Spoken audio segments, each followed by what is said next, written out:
에베소서 4장 11절부터 16절까지 저와 성도님들 한 절씩 번갈아 가며 읽겠습니다.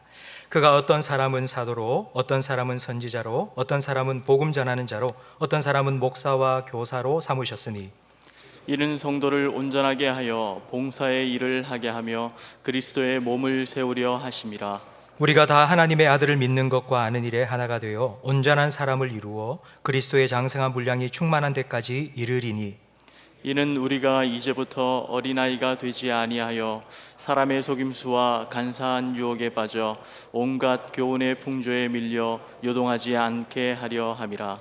오직 사랑 안에서 참된 것을 하여 범사에 그에게까지 자랄지라. 그는 머리니 곧 그리스도라.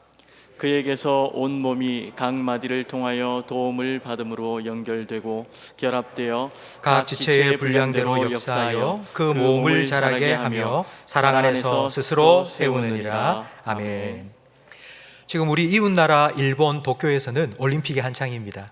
이 코로나 중에 올림픽을 하느냐 마느냐 논란이 많았지만 무관중, 아무도 지켜보는 관중이 없는데도 선수들이 그동안 4년 동안 열심히 준비한 것들 마음껏 발휘하면서 경기를 펼치고 있는 모습을 보면 아유 잘했다 싶은 생각이 들기도 합니다.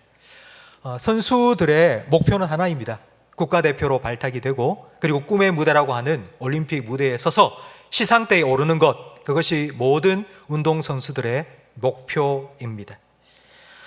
올림픽 경기는 크게 두 가지로 나눌 수 있는데요. 하나는 개인 경기, 그리고 또 하나는 단체 경기입니다. 양궁이나 사격이나 수영, 그건 혼자 하는 겁니다. 하지만 축구나 야구, 배구 같은 건 혼자 할 수 없습니다. 여러 사람이 함께 팀을 이루어서 함께 경기를 펼쳐야 됩니다. 개인 경기는 한 사람의 실력이 뛰어나면 금메달 딸 수 있습니다. 하지만 단체 경기는 아무리 한 사람이 뛰어난다 할지라도 팀워크가 잘 갖춰지지 않으면 금메달을 딸 수가 없습니다. 그 예로 2010년 남아공 월드컵 때에 한 이변이 일어났습니다. 강력한 우승 후보 중에 하나였던 프랑스 팀이 그만 조기 탈락을 하고 만 것입니다. 그때 프랑스 팀 선수들은 세계 최고의 정말 세계적인 선수들로만 구성이 되어 있었습니다. 그런데 그런 세계적인 선수들로 구성된 프랑스 팀이 조기 탈락한 이유가 무엇 때문이었을까요? 감독과 선수가 싸웠습니다. 그리고 선수와 선수가 서로 불화했습니다.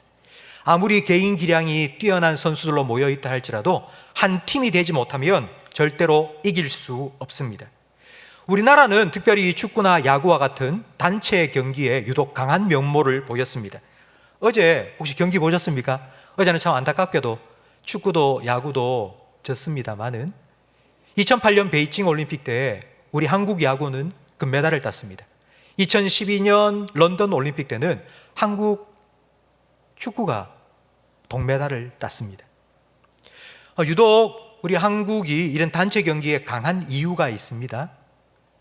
메달 획득이 분명한 목표이지만 우리 한국에서는 메달 획득을 하면 덤으로 주어지는 게 있습니다. 그게 바로 병역 특혜입니다. 그러니까 메달 획득을 하면 군대를 안 가도 됩니다. 그래서 선배와 후배가 다 한 마음으로 한 가지 목적을 위해서 최선을 다하여서 금메달을 그리고 동메달을 땄던 것입니다. 저는 이런 점에서 우리 교회도 축구팀과 비슷하다는 생각을 해보았습니다.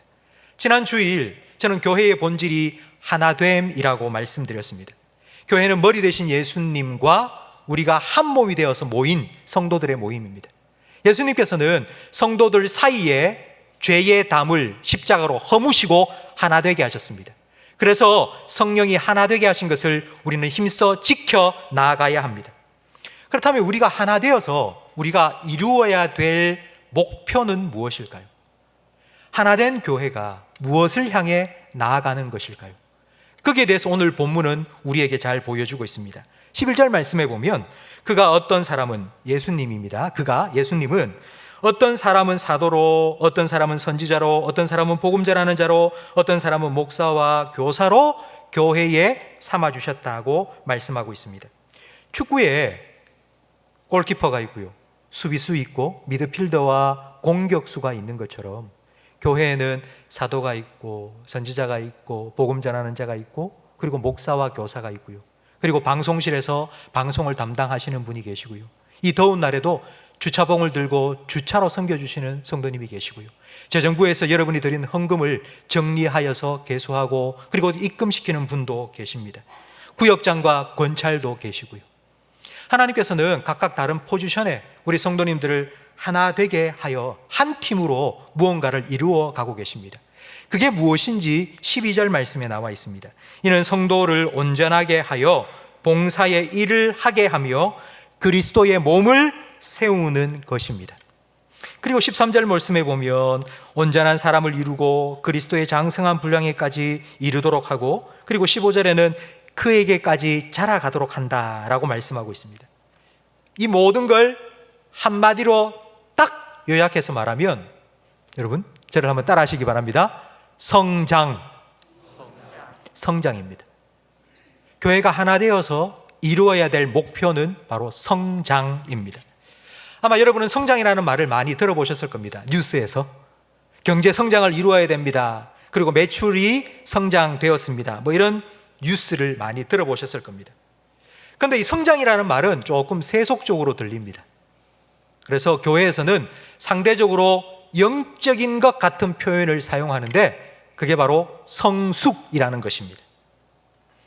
교회 성장이라고 말하면 교회를 다니는 성도님 숫자가 늘어나고 교회 건물이 확장되는 것을 먼저 떠올립니다.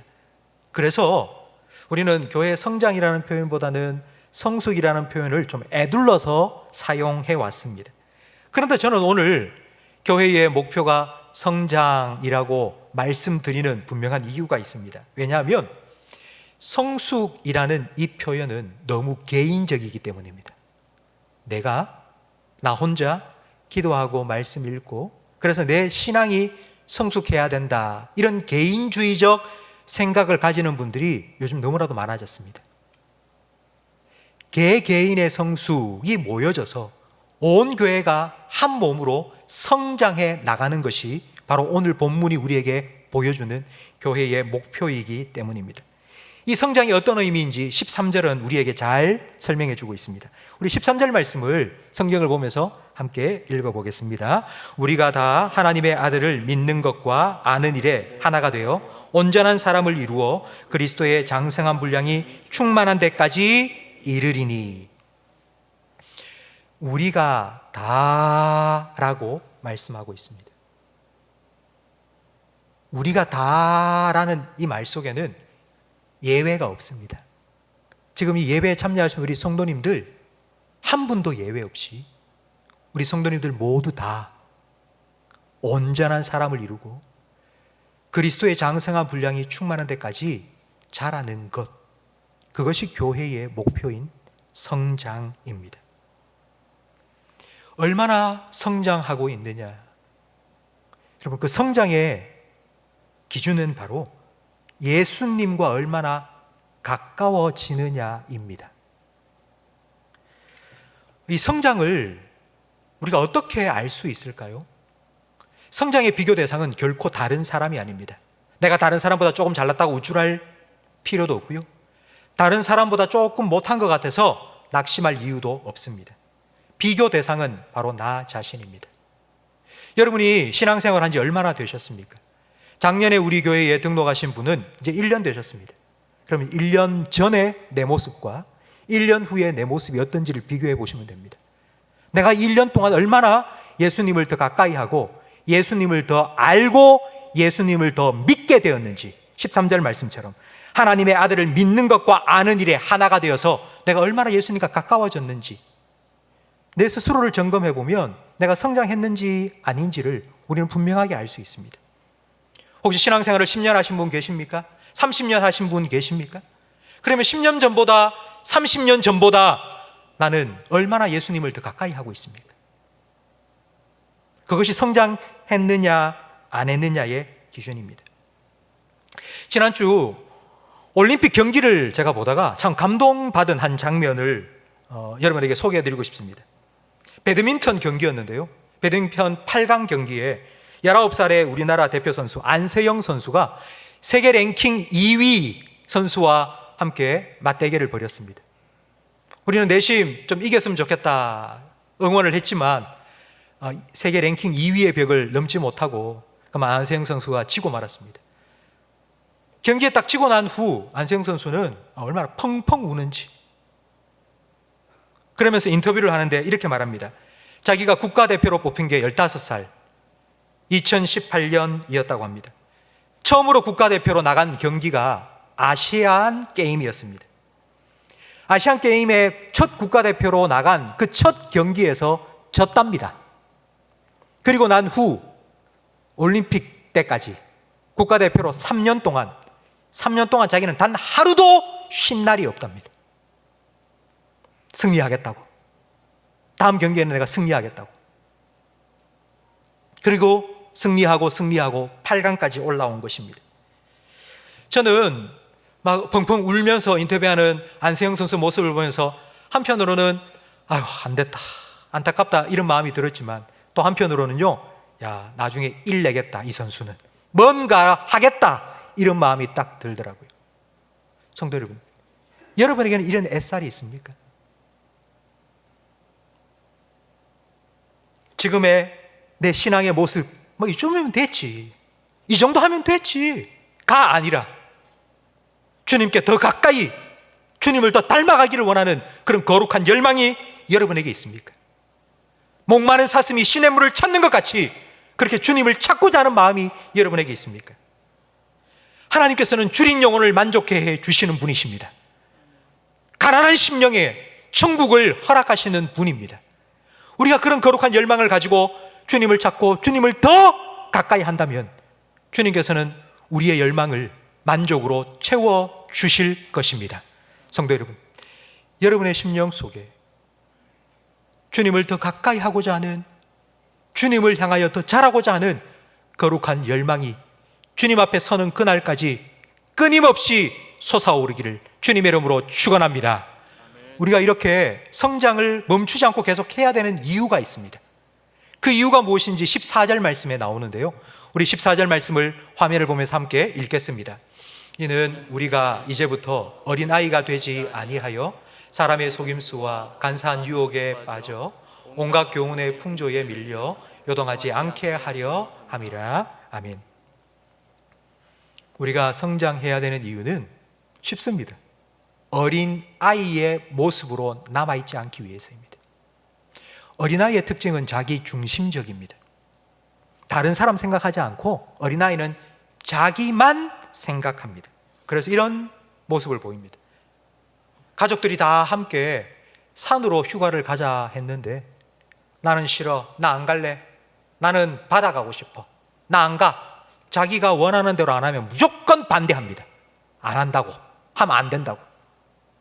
자기가 하자는 대로 안 하면 트집 잡습니다. 그렇게 하시면 안 되는데, 그렇게 하면 잘 되나 보자, 이런 말을 스스럼 없이 합니다. 자기한테 잘해주면 다 좋은 사람이고 자기한테 잘해주지 않으면 나쁜 사람입니다. 아빠 나빠, 엄마 나빠, 다 나쁜 사람으로 치부해버립니다.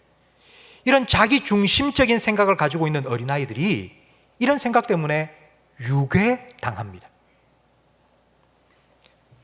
손에 내가 원하는 걸 딱 들고요, 이거 줄게, 나 따라가자 그러면요, 내가 원하는 건데, 그걸 들고 있는 사람이 누군지 상관하지 않습니다. 그게 누군지 상관하지 않고 자기가 원하는 걸 들고 있으니 그냥 그 사람을 쫄쫄쫄 따라갑니다. 그게 바로 유괴당하는 것입니다. 신앙생활을 하면서도 이런 자기 중심적인 신앙생활을 할 때가 있습니다. 한때 우리 한국 교회에서는 기복신앙에 대한 논란이 많이 있었습니다. 기복, 복을 기도한다, 복을 구한다는 뜻입니다. 여러분, 기복신앙은 당연한 것입니다. 하나님은 복 주시는 분이고요, 우리는 그 하나님께 복을 구해야지 됩니다. 하나님 주시는 복을 얻어야지 우리는 살아갈 수 있기 때문입니다. 그건 당연한 것이고 반드시 하나님께 복을 구해야 됩니다. 그런데 왜 기복신앙이 문제가 되었을까요? 나만 위해서 복을 구하기 때문입니다. 다른 사람은 신경 쓸 것도 없고요, 그냥 나한테만 내가 원하는 복을 달라는 것입니다. 여러분, 야곱을 생각해 보십시오. 야곱은 하나님 복 받기를 원했습니다. 그래서 아버지도 속이고요, 형도 속였습니다. 그게 아무 문제가 되지 않습니다. 그냥 나만 복 받으면 돼, 그럼 오케이. 그게 바로 자기 중심적인 기복적인 신앙의 모습입니다. 하나님이 왜 이런 복을 내게 주셨을까? 하나님은 왜 나한테 이런 복을 주셨을까라는 생각을 하지도 않는 것입니다. 그냥 나만 복 받고 나만 그 복 누리고 살면 돼. 만약 이런 사람이 있다면 그 사람에게 야, 네가 원하는 복 우리가 줄게. 네가 원하는 그 복 우리가 줄 수 있는데 우리한테 오면 돼. 여기에 와. 그러면요. 그럼 홀딱 넘어갑니다. 지금 우리가 살아가고 있는 21세기 지금 이 시기에는요. 이런 영적인 유괴범들이 너무나도 많습니다. 여기에 진리가 있고 여기에 특별한 게 있고 여기에 새로운 게 있고 여기에 신비한 게 있다고 낚싯바늘에 미끼 딱 끌어서요. 요거 먹으라고. 네가 원하는 거 요거 아니냐고. 그렇게 우리를 유혹하고 영혼의 낚시꾼들이 너무나도 많이 있습니다. 여러분 이런 일들이 우리 가운데 일어나지 않도록 유혹당하고 유괴당하지 않도록 우리는 어린 아이가 아니라 장성한 사람으로 성장해 나가야 합니다. 그러기 위해서는 밖에 나가서 다른 사람들이 주는 거 낼름낼름 받아 먹지 않고 땅에 떨어지는 거 주워 먹지 않기 위해서는 어머니가 해주는 집밥을 잘 먹어야 됩니다. 이렇게 집밥을 잘 준비해서 먹여주는 사람들이 누구인지 11절 말씀에 나옵니다. 여러분 11절을 보세요. 그가 어떤 사람은 사도로, 어떤 사람은 선지자로, 어떤 사람은 복음 전하는 자로, 어떤 사람은 목사와 교사로 삼으셨다고 말씀하고 있습니다. 여러분 이 11절에 나오는 교회에 예수님께서 세워주신 이 직분, 이 직분의 공통점을 혹시 여러분 발견하셨습니까? 사도나 선지자나 복음 전하는 자나 목사나 교사, 공통점이 무엇입니까? 무엇을 하는 사람입니까? 다 말씀을 전하는 사람입니다. 말씀과 관련된 일을 하는 사역자들입니다. 성도 여러분, 교회에서 목사 그리고 또 교사 이런 분들이 한 주간 동안 말씀 준비해서 여러분에게 공급해 주시는 거, 그거 집밥처럼 여러분 잘 받아 드셔야지 여러분은 건강하게 잘 자랄 수 있습니다. 혹시 여러분 지금까지 얼마나 오랫동안 살아오셨습니까? 지금까지 살아오시면서 집밥 중에 진짜 그거 맛있었다, 그거 특별한 식사였다, 혹시 그런 생각 나는 거 있습니까? 집밥은 그런 게 아닙니다. 늘 똑같은 밥에 똑같은 반찬입니다. 그래서 때로는 불평합니다. 또 똑같은 거. 그러니까 지겹기도 하고 또 똑같은 거라고 반찬 투정을 부릴 때도 있습니다. 그러나 여러분, 출애굽한 이스라엘 백성은 40년 동안 단 하루도 빼놓지 않고 하나님이 공급하시는 만나를 먹고 그들은 가나안 땅에 입성할 수 있었습니다. 40년 동안의 만나는 그들의 일상이었습니다. 성도 여러분, 제가 여러분에게 이 코로나 기간 동안 매일 만나 보시고요, 하나님 말씀 묵상하시고요, 매일매일 가정예배 드리시고요, 정한 시간에 교회 나와서 함께 예배 드리라고 제가 말씀을 드리는 이유가 바로 여기에 있습니다. 똑같은 반복. 그래서 지겹게 느껴지죠? 하지만 그런 일상의 반복이 우리에게 건강을 유지해 주는 방법이기 때문입니다. 그게 없으면 우리는 자꾸 이상한 거, 특별한 거 자꾸 찾는 거예요. 뭔가 새로운 거 없나? 뭔가 특식이 없나? 여러분, 그러다 보면 우리는 유혹당하고 유혹에 당할 수 쉽습니다. 우리가 이렇게 밥을 먹었다면 그 다음 우리가 해야 할 일이 있습니다. 그건 몸을 움직이는 것입니다. 밥을 먹고 난 후에 잘 먹었다 하고는 앉아 있다가 피곤한데 하고 누워서 계속해서 있다면 어떻게 될까요? 그럼 소화가 되지 않습니다. 소화가 안 되면 속이 더부룩합니다.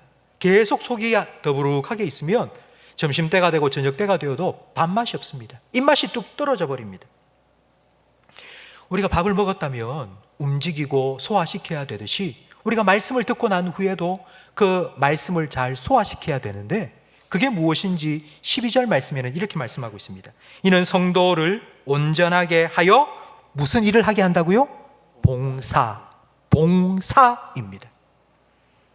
이 봉사라는 헬라어는 디아코니아인데요, 이 디아코니아라는 이 말의 원래 의미는 식사 시중을 든다라는 뜻입니다. 식사를 주인이 하기 위해서 딱 앉았습니다. 그러면 그 주인에게 밥 퍼주고요, 국 퍼주고요, 반찬 달라주고요, 그리고 숟가락 젓가락 놔주고요. 그러니까 이런 시중을 드는 게 바로 이 봉사 디아코니아라는 이 단어의 의미입니다. 이 봉사를 잘 보여주는 성경의 한 사건이 있습니다. 예수님께서 십자가에 달려 죽으시기 전날 밤 제자들과 마지막 식사를 나누셨습니다. 그런데 이스라엘의 식사의 첫 번째 순서는 발을 씻는 것입니다. 제자들 중에 아무도 발을 씻겨줄 생각조차 안 하고 있는 겁니다. 그때 예수님께서 일어나셨습니다. 세수대야에 물을 떠가지고 와서 제자들의 발을 하나하나 씻겨주셨습니다. 식사 준비를 해주신 것입니다. 그리고 난 다음 예수님께서 이렇게 말씀하셨습니다. 요한복음 13장 14절 말씀을 함께 읽겠습니다. 내가 주와 또는 선생이 되어 너희 발을 씻었으니 너희도 서로 발을 씻어주는 것이 옳으니라. 내가 너희에게 행한 것 같이 너희도 행하게 하려 하여 본을 보였노라. 아멘. 내가 너희 발을 씻겨준 것처럼, 내가 너희에게 봉사해 준 것처럼 너희도 서로 봉사해라. 이게 예수님 말씀의 의미입니다. 제가 우리 교회에 와서 지금까지 우리 성도님들에게 참 많이 들은 말 중에 하나가 이겁니다. 목사님 왜 일 안 시키세요? 아무나 붙잡고 일 맡기세요. 일을 맡기고 일하라고 자꾸 일을 맡겨줘야지 뭐 교회 일이 될 거 아닙니까? 목사님 왜 일 안 시킵니까? 왜 일 안 맡깁니까? 이렇게 참 많이 말씀하십니다. 근데 저는요 그렇게 하지 않았습니다. 왜냐하면 12절 말씀 때문입니다. 이는 성도를 온전하게 하여 봉사의 일을 하게 하며, 여러분 이 순서는 절대로 뒤바뀌면 안 됩니다.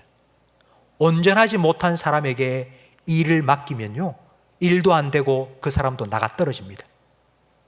그렇기 때문에 저는 기다리고 먼저 말씀으로 온전하여지고 성장하고 난 이후에 일을 맡기기를 원한 것입니다. 지난달까지 교회에 만나 대신방을 했습니다. 성도님 한 분이 찾아오셔서 이런 말씀을 하십니다. 목사님, 제가 생각해 보니 뭐라도 좀 해야 될 것 같습니다. 지금까지는 아무것도 아니면서 뭐 직분을 맡은 것도 아니고 뭐 그러면서 내가 앞에서 뭘 하고 저걸 하고 하면 네가 뭔데 그런 거 하느냐고 그런 말 듣는 것이 조금 두려워서 내가 안 하고 있었는데요. 그러나 이제는 뭐라도 해야 될 것 같습니다. 지금 코로나 기간 중에 사랑의 반찬 나누기 뭐 그런 거 내가 할 수 있는 것이라면 그거부터 해보고 싶습니다. 다른 성도님들과 함께 좀 할 수 있으면 했으면 좋겠습니다. 라는 말씀을 하셨습니다. 제가 그분의 말씀을 들으면서 정말 얼마나 감사했는지 모릅니다. 성도 여러분, 쉽고 편한 봉사가 있을까요? 해마다 연말이 되면 성도님들 중에는 목사님 좀 쉬운 것 좀 맡겨주세요, 편한 것 좀 시켜주세요 라고 하시는 분이 있는데 과연 쉽고 편한 봉사라는 것이 있을까요? 제 방에는 제가 운동하기 위해서 워킹머신을 한 대 사놓았습니다. 처음에 그 워킹머신을 사고 한 10분, 15분 정도 제가 걸었습니다. 한 15분 정도 걸으니까 등에 땀이 나더라고요. 양복을 입고 운동을 하면 땀을 흘리면 뭐 샤워할 데도 없고 너무 찝찝해서 땀을 안 흘릴 정도만큼만 운동을 했는데요. 제가 이 얘기를 하니까 성도님 한 분이 이렇게 얘기하시더라고요. 목사님, 그건 운동이 아닙니다. 최소한 유산소 운동은 30분 이상 하셔야지 살도 빠지고 근육도 생깁니다. 30분 이상은 하셔야 됩니다. 그래서 제가 요즘은요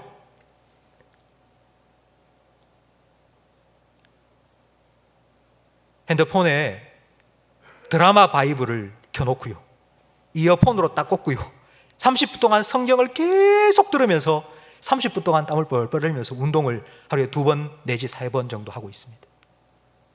하면은 힘듭니다. 땀도 나고요, 찝찝하고요, 그리고 다리에 알도 배기고 아프고 피곤하고 그렇습니다. 사람은 몸이 힘든 거 싫어합니다. 편한 게 좋습니다. 걷다가 보면 서고 싶고 서 있으면 앉고 싶고 앉아 있다가 눕고 싶어지는 것이 인간의 본성입니다. 근데 여러분, 계속하여 편하게 누워 있으면 어떻게 될까요? 근육을 안 쓰면 근육 손실이 생깁니다. 살 다 빠집니다. 근육 사라집니다. 오랫동안 병원에 입원하셨던 분들 제일 힘든 게 병은 나았는데 일어서지를 못하시는 거예요. 다리에 힘이 없어, 근육이 없어서. 편하면 좋을 것 같지만 여러분, 편하면 점점 근육이 죽어갑니다. 그렇기 때문에 우리는 가만히 내버려 두면 안 됩니다. 스스로를 괴롭혀야 됩니다. 움직여야 됩니다. 그래야지 건강하게 살아갈 수 있습니다. 여러분, 이것이 바로 성장입니다. 아무것도 안 하면 편하고 좋은 것 같은데요, 그러면 자랄 수가 없습니다. 성장하지가 않습니다. 그렇다면 우리가 성장하고 있다는 것을 우리가 어떻게 알 수 있을까요? 우리가 이 정도 성장했다는 것을 우리는 어떤 기준으로 점검해 볼 수 있을까요? 성장의 증거는 무엇일까요? 15절 말씀에 두 가지를 우리에게 말씀하고 있는데요, 15절 말씀에 보면 오직 사랑 안에서 참된 것을 하여, 첫 번째. 두 번째는 범사에 그에게까지 자라간다는 것입니다. 제가 2주 전에 설교하면서 여러분에게 옛날에 사람들이 만들어 쓴 양동이를 하나 보여드린 적이 있습니다. 지금은 플라스틱으로 둥글게 이렇게 만들지만 옛날에는 둥글게 만들 기술이 없었기 때문에 얇은 나무 판자를 쭉 이어 붙여서 양동이를 만들었습니다. 그런데 그 나무 널판지의 높이가 다 다릅니다. 똑같이 높으면 좋겠는데 어떤 널판지는 높고 어떤 널판지는 낮습니다. 이게 교회의 모습입니다. 교회 안에는 신앙이 정말 장성한 사람이 있습니다. 신앙이 성장해 있는 사람도 있고요, 또 어떤 사람은 정말 어린아이와 같은 아직 어린 신앙을 가진 분도 있습니다. 그런데 그 어린 신앙을 가진 어린아이가 자라가는 데는 시간이 필요합니다. 한순간에 갑자기 훅 자라는 것이 아닙니다. 그 자라는 과정 동안 옆에서 묵묵히 지켜보면서 기도해주고, 너도 부족하고 나도 부족하니 우리 함께 하자고, 그래서 같이 기도하고 같이 예배하고 같이 봉사하고 그러면서 함께 성장해가는 사랑과 진리 안에서 하나됨이 있다면 그 교회는 성장한 것입니다. 두 번째는 범사에 그에게까지 자라는 것입니다. 그는 바로 예수님입니다. 성도 여러분, 예수님에게까지 자란다는 것이 과연 어떤 의미일까요? 예수님은 말씀이 육신이 되어 이 땅에 오신 분입니다. 여러분, 이 말의 의미는 예수님은 단순히 우리에게 어떤 가르침을 주기 위해서 오신 것이 아니라는 의미입니다. 세상에 다른 종교들이 많습니다. 다른 종교와 우리가 믿는 예수님과의 가장 큰 차이가 바로 이것입니다. 다른 종교들은 교훈, 가르침을 중요하게 생각합니다. 그래서 그 종교를 전수할 사람들을 뽑을 때에 자기가 가르치는 걸 잘 이해하고 그걸 잘 가르칠 수 있는 지적인 수준이 웬만한 사람보다 높은 사람들을 제자로 뽑습니다. 그런데 예수님께서는 그런 기준이 아니었습니다. 예수님이 제자로 뽑은 사람들 중에는요, 학교와는 완전 거리가 먼 일자무식에 배우지 못한 사람들도 많이 있었습니다. 어부들. 왜냐하면요, 예수님께서는 교훈과 가르침을 그들에게 전수하기 위해서가 아니라 그들과 함께 생활하기 위해서 제자를 부르셨기 때문입니다. 함께 3년 동안 생활하면서 예수님은 보여주셨습니다. 그리고 내가 너희에게 행한 이대로 너희도 하라고 제자들의 발을 직접 씻겨주셨고, 내가 너희에게 행한 것처럼 너희도 그렇게 하라고 예수님께서는 말씀하셨습니다. 이것이 예수님께서 성육신하신 이유입니다. 바울은 이 원리를 깨달았습니다. 그래서 바울은 이렇게 말했죠. 내가 그리스도를 본받은 것처럼 너희는 나를 본받으라고. 바울은 다른 제자들처럼 예수님과 3년 동안 함께 생활하지 않았습니다. 그럼 바울은 어떻게 예수님을 보았을까요? 내가 예수님을 본받는 것처럼이라고 말했는데 바울은 3년 동안 예수님과 함께 생활하지 않았습니다. 근데 바울은 어떻게 예수님을 본받게 되었을까요? 무엇을 통해서? 말씀을 통해서입니다. 바울이나 우리나 똑같습니다. 우리는 직접 예수님을 만나지 못합니다. 그런데 우리가 어떻게 예수님을 향하여 자라갈 수 있을까요? 예수님께 이르기까지 우리가 자라갈 수 있을까요? 예수님께서 우리에게 남겨주신 말씀, 우리는 이 말씀을 통하여 예수님께서 어떤 삶을 사셨는지를 보고 그 예수님을 닮아가는 것입니다. 바로 이것이 예수님께서 말씀이 육신이 되어 이 땅에 성육신하신 이유입니다. 우리는 이 예수님을 말씀을 통하여 알아가고, 말씀을 통하여 믿고, 말씀을 통하여 그 예수님의 삶을 따라 순종하며 삽니다. 이것이 바로 성장하는 것입니다. 성도 여러분, 이것을 16절 말씀은 우리에게 종합해서 잘 말씀해 주고 있습니다. 우리 16절 말씀을 화면을 보면서 함께 읽겠습니다. 그에게서 온 몸이 각 마디를 통하여 도움을 받음으로 연결되고 결합되어 각 지체의 분량대로 역사하여 그 몸을 자라게 하며 사랑 안에서 스스로 세우느니라. 아멘. 성장은 머리 대신 예수님과 한 몸을 이루어서 예수님께로부터 흘러나오는 힘을 덧입어서 할 수 있는 것입니다. 나 혼자, 우리끼리 절대로 불가능한 것입니다. 그렇기 때문에 과연 내가 성장할 수 있을까 생각하시는 성도 여러분, 반드시 됩니다. 여러분은 반드시 성장하게 되어 있습니다. 예수님께서 우리를 부르셨기 때문이고, 예수님께서 지금도 우리를 붙잡고 계시기 때문입니다.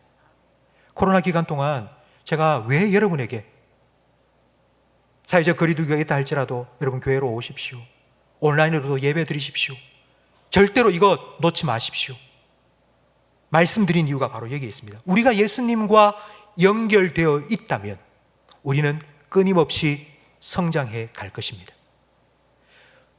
그렇기 때문에 내가 성장해야지 라고 생각하는 것보다 더 중요한 것은 내가 얼마나 예수님을 사모하고 있는지, 예수님께 가까이 나아가고 있는지, 그런 거룩한 열망이 있는지가 더 중요한 것입니다. 성도 여러분, 포도나무의 비유를 기억하십시오. 예수님께서 이렇게 말씀하셨습니다. 나는 포도나무요, 너희는 가지니 너희가 내 안에 있으면 너희는 무엇이든지 할 수 있다고. 성장, 우리가 정말 예수님을 닮아갈 수 있을까요? 예수님 본받을 수 있을까요? 내 생각에는 불가능한 것 같은데, 내가 지금까지 신앙생활 해온 게 20년, 30년, 50년, 70년, 80년 내가 해왔지만 지금 내 모습을 보니 나 부족한 것 같은데, 아직 내가 이 정도밖에 안 되는데 라고 생각이 될 수 있지만요, 그러나 우리가 예수님과 여전히 연결되어 있다면 그 예수님으로 인하여서 우리는 계속하여 성장해 나가고 있습니다. 성도 여러분, 저는 무엇보다도 여러분이 이런 성장에 대한, 예수님을 닮아감에 대한 그런 열망이 여러분 마음속에 끊임없이 용솟음치기를 주님의 이름으로 축원합니다. 지금 내 이 정도 수준에 나 이 정도면 됐어, 나 이 정도 신앙생활 하면 됐어, 이 정도 헌신하면 됐어, 나 주일날 빼놓지 않고 교회 오잖아, 여러분 이 정도로 만족하지 마시고요,